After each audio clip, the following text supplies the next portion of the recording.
I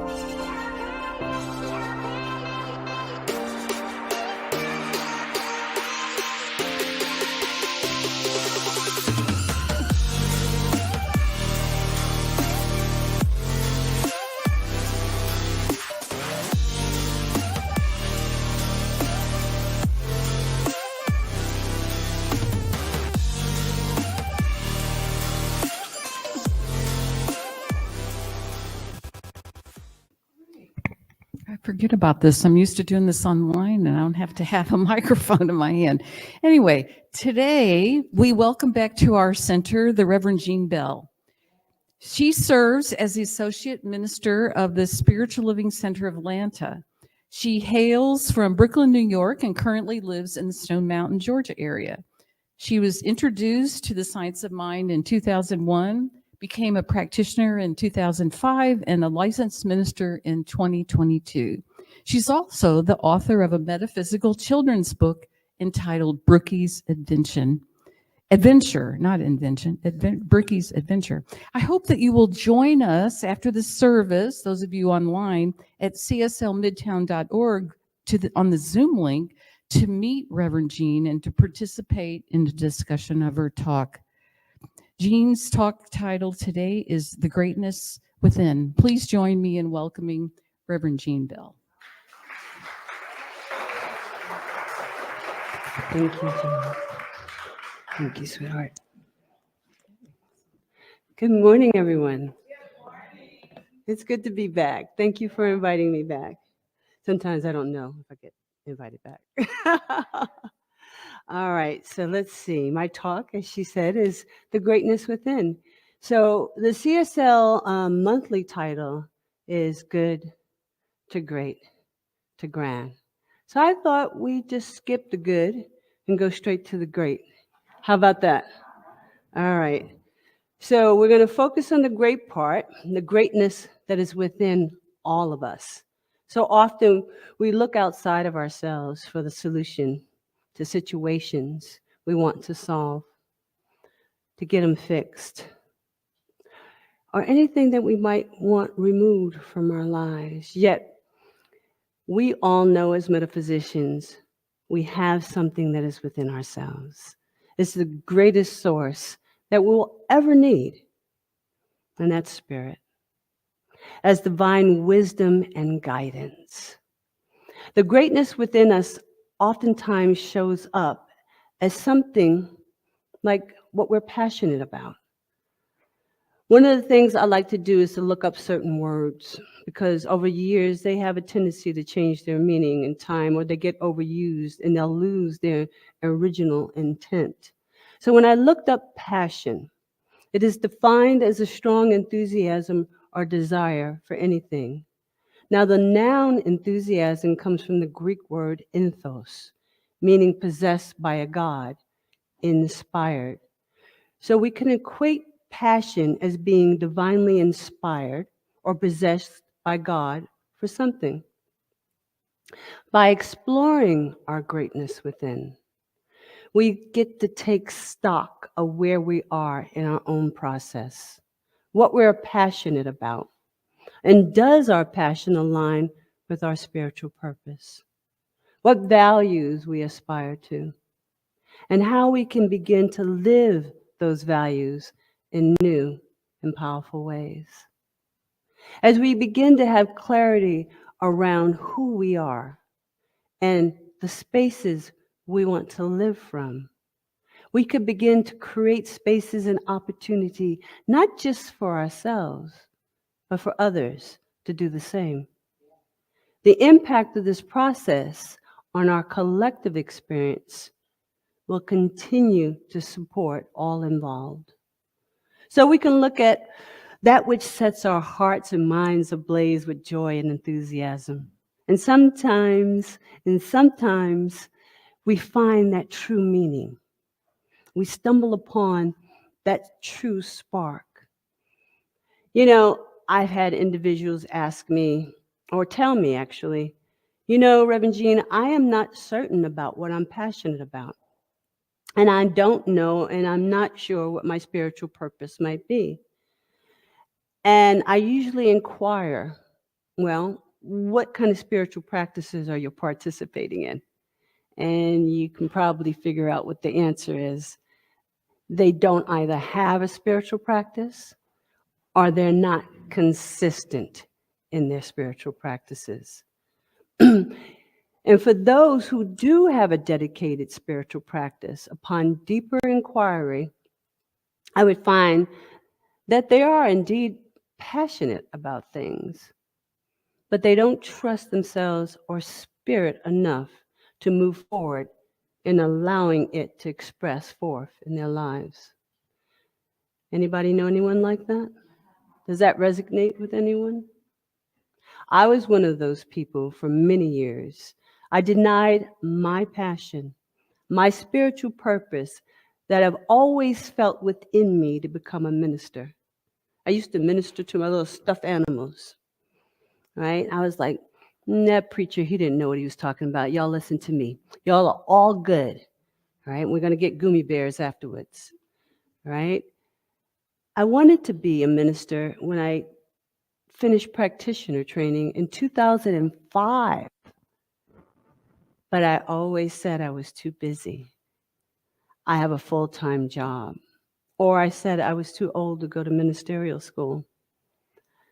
But the truth was, I was afraid. I was afraid of the responsibility of pastoral care. That really frightened me. And all the other responsibilities that went with being a minister. Yet, I still felt that deep urge within me, always nudging me towards some form of this type of expression. And I used to argue back with myself, isn't being a practitioner enough? And sometimes it is. There are wonderful practitioners, and that is their calling. But for me personally, I had the calling to ministry. Then one day, while reading the Science of Mind text, I found this passage. It says, we are poised in a sense of peace, which comes from a complete faith in God as the light, power, and inspiration of our life. There will be no uneasiness or anxiety about any outcome if we know that every step of the way God goes with us. And then I read, there's a place in us which lies open to the infinite.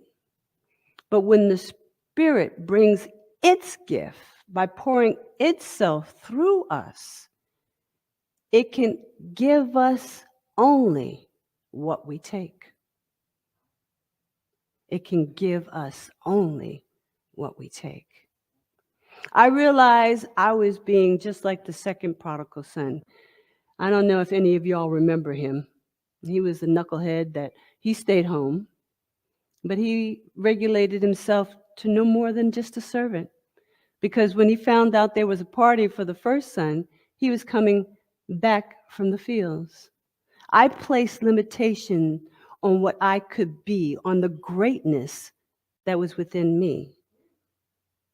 I did that. And when I finally surrendered to my passion and spiritual purpose and opened up and allowed the divine I am present within me to flow freely through my ministerial work, my heart was and still is set ablaze with love overflowing. I could finally hear and deeply understand the words, my child, my son, my daughter, I am with you always, and all that I have is yours. That parable speaks to us as humanity at large. We are both the first and the second prodigal son. And the Father is a representation of spirit. And that was from Luke 15:31, where it says, my son, I am with you always, and all that I have is yours. But can we believe that? Can we trust that? It's unfortunate that circumstances or our parents telling us when we are young that our dreams and desires are not realistic, or maybe when we're adults and we have unsupported spouses, or the fear we may feel of the responsibility that might come along with our passion. All these things may have caused us to suppress our passions, our divine urge, the desire that is within us, that greatness, which is God. And sometimes we stand in our own way because we think, who am I that I can fulfill this passion, that I should even have this passion? I'm a nobody in the scheme of things. The greatest thing that prevents us from moving forward, from feeling that we are enough, from being ready for our greater yet to be, is fear. Fear of uncertainty, the what if, the not knowing the outcome. If I should step out on faith and pursue greatness that was in me, what if I fail?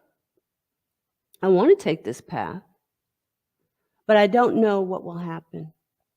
I just can't be certain of the outcome. Control, that's me.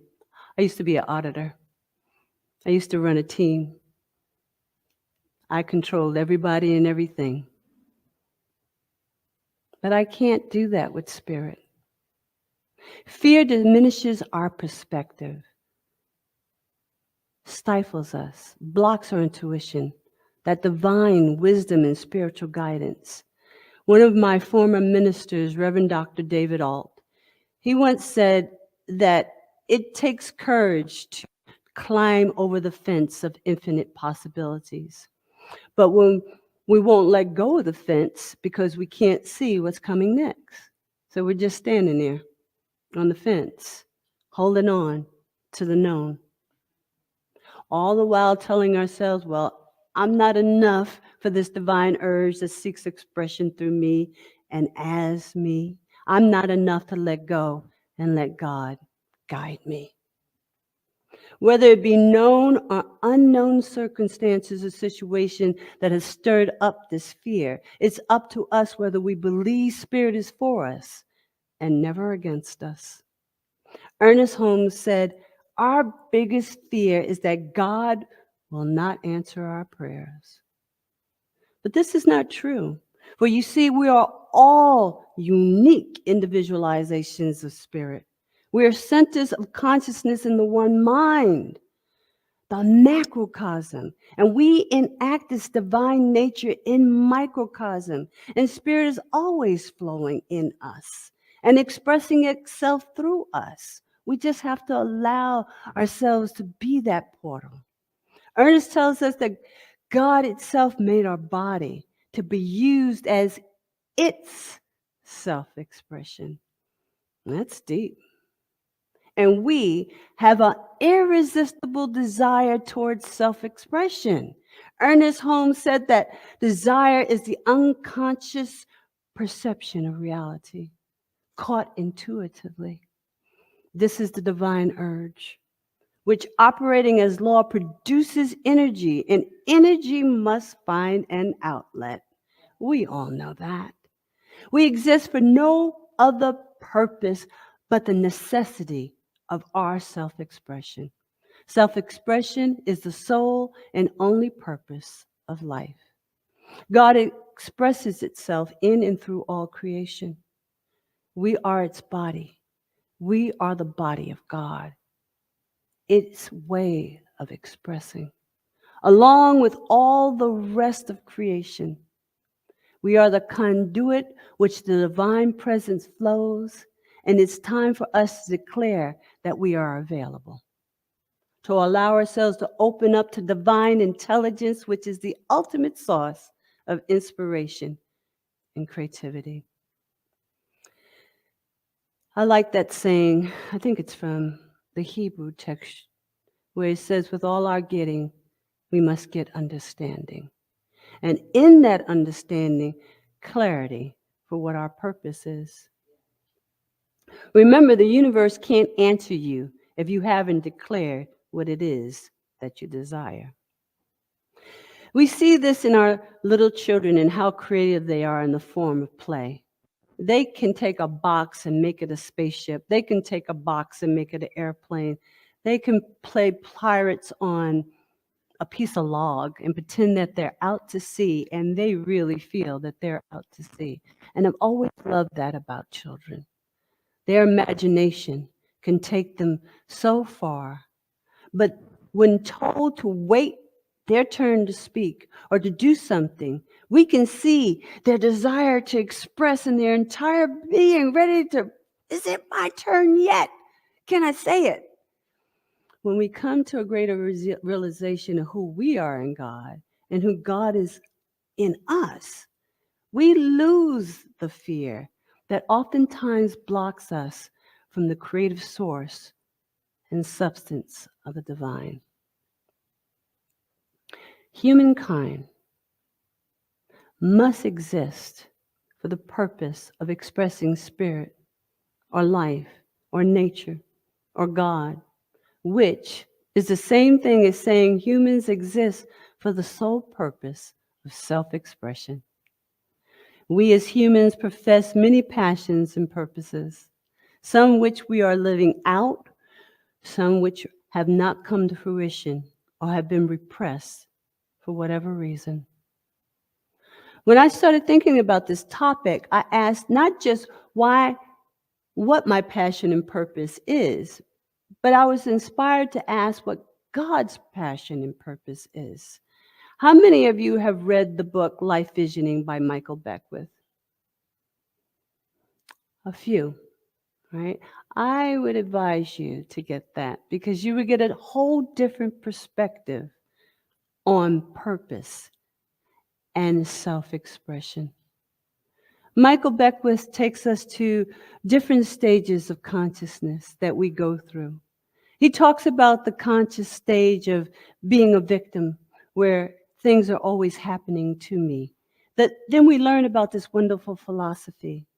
And then we move into the manifestor stage, where we realize, oh, there is a power in this universe that's greater than I am, and I can use it. And we start manifesting the P's, the parking places, the palaces, the princes and princesses and the peoples, and all of these things.